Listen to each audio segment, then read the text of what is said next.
Hey guys, welcome back to New Digs. And we're here at Riverside Nursery, which is the nursery where I work. Your stomping grounds? My stomping grounds in Collinsville, Connecticut, and up here in the northwest corner.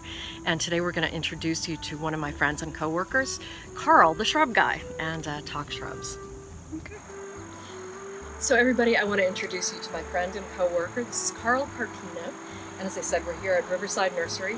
And Carl was actually instrumental in helping me get my job here. Jill and I stopped by one day just to shop, and I met Carl, and he was so knowledgeable. And by the end of the conversation about shrubs, I ended up saying, hey, are you guys looking to hire anybody? And that's how I ended up here at Riverside. Yeah. So Carl is an incredible authority on shrubs. And when a customer comes in, what's the most helpful things? If they come in and they want to buy some shrubs for their home landscape, what kinds of things would be helpful for them to do before they come in and talk to you? Well, it's something, I face that a lot. If you can come in, if you're doing a project, it doesn't have to be a big project, but a project of any sort of scope, scale, certain things that I'd like you to know. If you could come in, first thing is sunlight. How much sunlight do you get? That's a question that seems to baffle a lot of people. So thinking about where they want to put the shrubs in their home landscape, it's helpful to know, is it kind of by a parking lot and it's going to get beat by the sun all day? Exactly. Or, okay. Yeah. Sunlight, okay. Yeah, sunlight's a big one. Also, if you could just come in armed with the most measurements. Okay. I'm going to do my front foundation. Well, do you live in a little ranch, or do you live in a 4,000 square foot colonial? Right. Is the bed 4 feet wide, or is the bed 12 feet wide? Right. Basic measurements. And people aren't always as good at estimating as we would think they would be. No, and I'm probably guilty of it as well. Yeah. I mean, just take time, even if you just pace it off. Give me a ballpark. Oh, that's a good idea. So even if they don't have to get out there with a tape measure. No, I don't need it to the inch. Just give me an idea. And pictures. Okay. Nowadays it's so easy. And if you have any doubt, take more pictures. Okay. I can go through them. So just pictures of the site from different angles. Yeah, exactly. And that's going to help you how? It's going to help me in ways that you might not think. Like, let's say don't have that great an idea about your sunlight. But if I'm looking at the pictures and I'm going through and I see, there's a spirea in full bloom. Okay, you have more sun than you think. Right. So it's little bits of the puzzle to put together. So it's sort of like Sherlock Holmesy. You're kind of like taking little bits of clues and putting them Not together. just with sunlight. I've been to a site where a person was having trouble growing spruce. Okay. Pulling up to the site, I see a river birch and red twig dogwoods. They're thriving. Okay. Without even getting into the car, I know that site has a ton of moisture. It's moist, right? It's moist, and the spruce don't want that. Yeah. So it's just take pictures. Yeah. I'll figure out stuff from there. So I know that fall is a great time to plant shrubs, and so we're here. It's late August. I mean, the last couple of days have been brutally hot. Yeah. But so what does that mean? I mean, should people be planting now, or what is considered fall planting for shrubs? Yeah, fall planting anytime after Labor Day. People start to lose the gardening itch, and it's a shame because a lot of times garden centers will have good availability in the fall. The growers have had a whole season to catch up, and we've accumulated probably our best selection of the season. That's good to know. So fall's a great time for selection. Exactly. Because I think some people would think, you've been selling all season. But we get deliveries all through the season. Right, and just because I get 10 of something, maybe I do sell 7 of them right away, but I still have 3. And those 3s accumulate over the summer. So I have a lot of odds and ends, and I mean that in a good way, not like scraps. No.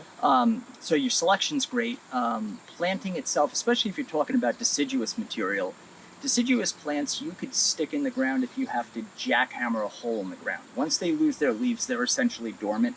Oh, okay. That's good to Those know. can go in the ground anytime. Okay. Evergreens, big evergreens, I kind of draw a line in the sand. I don't want to do it much into November. Okay. They don't have a chance to get themselves rooted. But still, so September and October, and the reason is that it's a little bit cooler, so the plant isn't struggling as much by transpiring, by losing a lot of water. And we get rain in the fall. Yeah. And cooler nights. Cooler nights, and the soil holds warmth. So even though we might be getting chilly during the day, the soil's still warm. Yeah. You're still getting root growth. But I prefer planting in the fall. Okay. And also, what are some great plants for fall color? Because that's something people love to have in their landscape. Oh, there's so many. There's a plant called Fothergilla. Fothergilla is... It's a great name. Yeah. Makes me think of Megilla the gorilla. Exactly. But Fothergilla makes me think of like a lizard. Yeah. But that's just me. That's probably the rock star of fall color. But I mean, I'm a big witch hazel. I love fall color witch hazel, which happens to be in the same family as Fothergilla. Oh, I didn't know that. A bunch of viburnums have great fall color. Even blueberries, right? Blueberries, underrated fall color. Yeah. I remember in my last nursery would come in and see the blueberries. What is that beautiful shrub? And it's a blueberry, and you get berries in addition to. I've used those in residential landscapes as a ornamental. And obviously things like maple trees and all of that. And some of the Japanese maples get spectacular, especially the green-leaved Japanese maples get spectacular, like Virides or any of those. They're gorgeous in the fall. Yeah. And I put a lot of emphasis on fall color, probably more than I should. But yeah, I mean, that's another period of color that you're going to get from your plant material. Color doesn't have to come just from flowers. That's huge. Yeah. So if a customer comes in and you were sending them off on their merry way with a couple of plants that they're going to maybe 3-gallon, 5-gallon, 7-gallon. Let's talk about like the maximum size that a home gardener would want to plant, and then what they do. How do you? I know this sounds basic, but how do you plant a shrub? If you're a home gardener, right? Anything. It depends on your vehicle, and it depends on the age. You should have seen us trying to stuff 2 giant cherry trees into a car in a small SUV or Jeep, actually. Yes, and the customer was hoping to have the plants sticking out the top as he drove out the sunroof. At 40 miles an hour. And so we ended up tying them. But, so there are always logistics to think about. But right. And like here, a lot of small garden centers, we don't plan to make any money on delivery. So see if delivery is available. We're going to handle the plants more carefully than trying to shove them in the back of your small SUV. Yeah. But generally speaking, I mean, there are people, some people who aren't physically capable of planting anything bigger than a 2-gallon pot. So you got to think about your soil. Like if it's very rocky, like am I really going to be able to? Yeah. Am I going to be competing with other roots? Right. Try to dig a hole here. Forget it. Horrible. Right. But also, like what about amendment? Because I know a lot of times people say, "So I just dig the hole and stick the plant in it," right? You could. I like to. Around here, we have a lot of sand.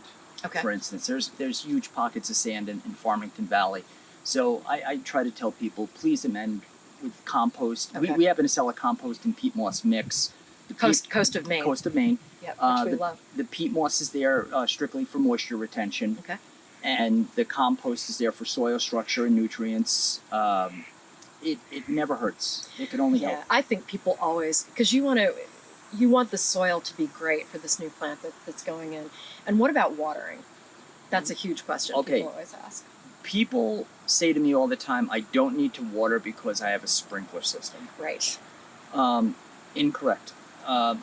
Especially if your sprinkler system is designed just for turf grass. For your lawn. Turf grass sprinklers, if they're properly installed and everything, really are meant to water about that much of the soil because that's where grass roots are. Yeah. That's not where your plant roots are. Especially if you're planting a tree or a shrub. Right. That has almost zero effect on and in fact, it's going to make the plant put out shallow roots, which we don't want. We want deep, beautiful roots instead. I tell people I don't need you to go out there every day and water. Don't just go out there and splash water every day. Less frequent, deeper watering. Yes. If you're planting a tree, 7, 10, 15-gallon tree, it's so much easier just to go lay a hose out, crack the hose just a little bit, set something on your phone. Yeah. And you go back in half an hour, 45 minutes later, and the water's had a chance to get down there. Yeah. And you haven't had to stand there holding the hose. Right, unless you want to. You want to get acquainted with your new tree. Exactly. Yeah. So yeah, no, less frequent but deeper waterings. And don't think because we had rain last night that Right. has any effect 3 days from now. It's going to be 96 Yeah. today. Right. You know, Right. So, and you'll see if you try to put a plant in, it's going to look a little. It might look a little shocky at first, like it might droop. But over a couple of days, if it doesn't perk back up, then you know you got an issue. Maybe you're not watering enough. Yeah. Maybe. And what about feeding? Feeding, I generally do a little less is more on feeding. Okay. I do one application on my plantings. I have a ton of perennials and shrubs. I feed once in the spring as they're coming out of dormancy. I use an organic, like a plant tone or a biotone. Good. This way, there's no fear of chemically burning Yeah. a shallow root system. We talk about that all the time. Yeah. It's bone meal, feather meal. It's a bunch of organic. You're not going to burn. Right. I feed once in the spring, and then that's it. And so if someone's putting a plant in, a new shrub, would they want to put some bone meal or plant tone in with it when they plant? You could. The compost is really the best thing. And with trees, it's very important. Please do not feed your trees, any trees after the 4th of July. Oh. What happens, you end up getting, they call them frost cracks. A tree doesn't fully let itself go into dormancy in the late fall if it's jacked up on fertilizer. Okay. And there's too much moisture in the tree, and we start getting cold nights, freezing and thawing. And as you know, water expands and contracts when it freezes and thaws. So on a thin bark tree, the freezing and thawing will crack the bark wide open. Wow. So don't feed your trees after the 4th of July. Just don't. Feed it once in the spring out of dormancy. There's a lot more damage you can do. Yeah. It outweighs any positives. So just back off on your tree feeding. Okay. Good tip. So I know from working here and at my past nursery, one thing that home gardeners are often looking to do is get some kind of screening. They want to block a bad view or the neighbor's pool or something like that. And I think you deal with that a lot here, right? Constantly. Yeah. Constantly. My first question when it comes to screening, besides the sunlight issue, right, is how, and you have to think about it, how important is it that the screening is evergreen? Because I think most people think it evergreen, right? They want a row of arborvitaes because that's what they've seen. And, this kind of stuff. My question is, let's say you have a pool or a patio or whatever. Is it really important that that's screened in January? Got to really ask yourself, because if you can say, deciduous might do. And deciduous means that something that's going to drop its leaves as opposed to being evergreen. Okay. Right, because the advantages that offers is a lot of deciduous plants get to size a lot quicker than evergreen plants. So if you plant an evergreen this big and a deciduous plant this big, odds are the deciduous plant's going to get to size a lot quicker than the evergreen, and that affects cost. You can buy a smaller plant and get away with it. That's okay. Not to mention, the aesthetics of it. A lot of deciduous plants will offer flower or fall color or berries or... So the other thing I worry about when people do like a hedge of something like this, one of them will die, and then they want to replace it so that it looks like that never happened. And that's really difficult to find the same cultivar, the same size, and it can get expensive. Yeah. You're going to replace a 12-foot emerald green arborvitae. Have fun finding it, and there's cost associated with that, Exactly. So. Exactly. And I think too, sometimes deciduous shrubs that have a nice tight structure, like forsythia. Forsythia grows like a weed, and you can use that as a screen because it's got that kind of weedy structure. And screening too, sometimes you don't physically have to screen something, but if you draw the eye to the plant instead of what's beyond the plant, it's essentially a screen in a sense. Psychologically, I guess. Psychologically, it is. You're looking at the beautiful plant in the foreground, not the work shed 50 yards past it, Right, exactly. So. And what are some other things that customers come in and issues that they come in with that you hear a lot? The most common reason landscapes are getting torn out is because stuff was planted too tight or inappropriate plants used on a foundation. Right. And this is because when people, just bring in sort of the mow and blow guys to design it, they'll plant the tree 3 feet from the house. Correct. And then it's going to, of course, grow. Okay. So that makes sense. They find a rhododendron in bloom in May. And, oh, that's beautiful. I'm going to plant it next to my house. Never looking at the tag that said it's going to be 7 to 8 by 7 to 8. Yeah. You know, so inappropriate plants for the site and planted too tight. That's what I'm trying to undo most of the time. Right. And I know people also, we hear especially in the springtime, people want beautiful flowering shrubs for the landscape. Mm-hmm. And we have a lot of choices here. And I know that's one of your favorite things. Oh, absolutely. In particular. And you don't buy everything that's in flower at the moment. Right. You know? And I think that's what customers tend to do, though. Always. So make sure that you're aware and get some advice from somebody. Just because it's not in flower now, if he tells you this thing is going to be spectacular next May, and it's on sale now, for example, take his word for it. Yeah. I mean, if you were to walk in the nursery right now, you would be tempted to walk out with 7 different forms of hydrangeas. Right, because hydrangeas, it's August now, right, and the hydrangeas look incredible. Right, but go look at your house in May. It sticks, you know? Yeah. You know, you just, and like you said, ask. Yeah. You know, most independent garden centers have guys or girls similar to myself. Yeah. Who've been doing this a long time. Don't be afraid to ask. No, and that's what separates us, and we say this all the time, from the box stores.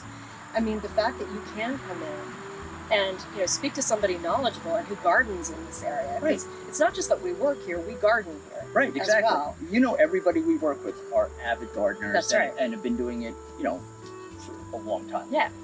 Ask us. Don't be shy. Don't be embarrassed of asking what you would perceive as a dumb question. There's no dumb questions. Right. Just ask us. Hey guys, thanks for watching. Join us next time for part 2 of our conversation with Carl, where he shows us some of his favorite shrubs. We'll see you next time on New Digs.